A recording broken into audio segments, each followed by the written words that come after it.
ఇక యాదగిరిగుట్టలో కొండపై ఆలయానికి రావాల్సిన ఆదాయానికి గండి కొడుతున్న వర్తక సంఘాన్ని రద్దు చేయాలని హైదరాబాద్ అబిడ్స్లోని దేవాదాయ శాఖ కార్యాలయం ముందు యాదాద్రి పరిరక్షణ కమిటీ ఆందోళన చేపట్టింది. కొండపై దుకాణాలకు టెండర్లు వేసి ఆలయానికి వచ్చే ఆదాయాన్ని పరిరక్షించాలని కోరింది. గత కొన్ని నెలలుగా వర్తక సంఘం అరాచకం పెరిగిపోయిందని, అధికారులకు ఎన్నిసార్లు ఫిర్యాదు చేసినా పట్టించుకోవడం లేదని ఆరోపించారు. గతంలో కేసీఆర్ ఆలయం పనులు పూర్తి కాగానే దుకాణాలు కిందికెళ్లాలని చెప్పారు. అయినా ఇప్పుడున్న ప్రభుత్వం అధికారుల నిర్లక్ష్యంతో కొందరి దళారుల అరాచకాలు పెరిగిపోయాయన్నారు. నెల రోజులుగా పోరాటం కొనసాగిస్తున్నా పట్టించుకుని అధికారులపై ఆగ్రహం వ్యక్తం చేస్తున్నారు. కొండపై వర్తక సంఘాన్ని రద్దు చేసి నిరుద్యోగులకు ఉపాధి అవకాశం కల్పించాలని యాదాద్రి పరిరక్షణ సమితి డిమాండ్ చేస్తోంది.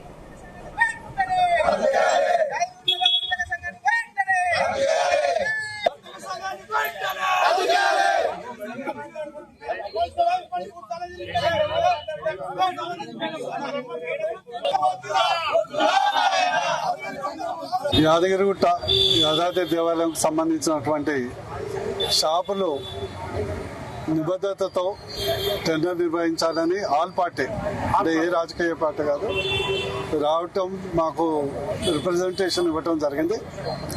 మీ అందరికీ తెలుసు, నేను ఎంపీగా ఉన్నప్పుడు ఈ యొక్క దేవాలయ అభివృద్ధి కొరకు శంకుస్థాపనే కాదు, అభివృద్ధికి అద్భుతమైనటువంటి ఈరోజు దాదాపు సంవత్సరానికి 200 కోట్ల ఆదాయం టెంపుల్కి వస్తుందంటే ఆ రోజు నేను అప్పుడు ఉన్నటువంటి ప్రభుత్వం, మరి కేంద్ర ప్రభుత్వం ప్రసాద్ స్కీమ్ కింద వేసినటువంటి సహకారం వల్ల తెలంగాణ రాష్ట్రంలో అద్భుతమైనటువంటి టెంపుల్ ఉంది.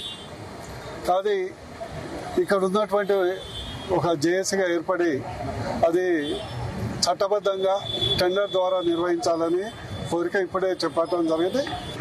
యాదగిరిగుట్ట కొండపైన ఉన్నటువంటి ఒక దుర్మార్గమైన దోపిడీ వ్యవస్థకు ఈ రోజు ప్రభుత్వం అధికారులు కూడా బట్టాసు పలుకున్నట్టు ఇక్కడ స్పష్టంగా కనిపిస్తా ఉంది. ఎందుకంటే గత నెల రోజుల నుంచి యాదగిరిగుట్ట పట్టణంలోని వివిధ నిరుద్యోగులు, వివిధ రాజకీయ పార్టీ నాయకులు అందరూ స్వచ్ఛందంగా ధర్నాలు, రాస్తారోకోలు అన్ని చేస్తున్నా కూడా ప్రభుత్వం ఇంతవరకు స్పందించకుండా కేవలం తిరిగి మళ్ళీ వాళ్ళకే కట్టబెట్టడానికి ఈ రోజు మద్దతు పలకడం ఏదైతే ఉందో నిజంగా దుర్మార్గకరమైన విషయం. ఎందుకంటే స్థానిక ఎమ్మెల్యే గారు వారిని 10 ఏళ్లు పొడిగించాలని చెప్పేసి వారు లెటర్ ఇవ్వడం అనేది నిజంగా హేయమైన చర్య.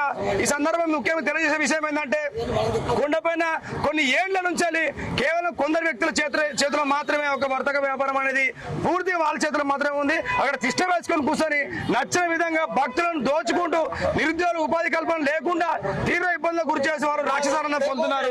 ఇక్కడ ఉన్న వాళ్ళంతా యాదాద్రి పరిరక్షణ కమిటీ ద్వారా మరి ఉద్యమం చేస్తున్నాం.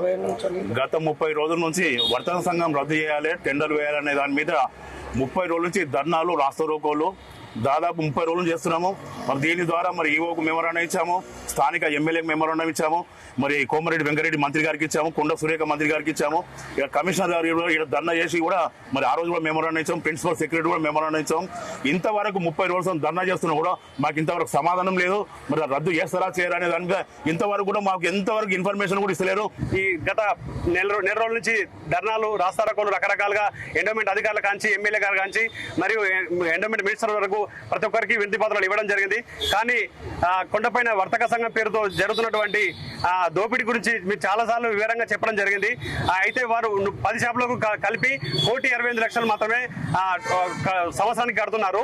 వారు అదే ఒక సెల్ ఫోన్ కౌంటర్ చూసినట్లయితే 2,22,00,000. అంటే ఒక సంవత్సరం పేరు మీద దేవస్థానానికి 20 నుంచి 30 కోట్ల ఆదాయం రాకుండా వర్తక సంఘం పేరుతో గత కొన్నేళ్లుగా వాళ్ళు మాత్రమే వాళ్ళ తండ్రుల తర్వాత కొడుకుల తర్వాత ఇట్లే వారసత్వంగా వస్తుంది. వారు మళ్ళీ ఆ వారసత్వంలో భాగంగా వాళ్ళు షాపులను అమ్ముకోవడం, కొనుక్కోవడం కూడా 30 లక్షలు, 40 లక్షలకు కొనుక్కోవడం జరుగుతుంది.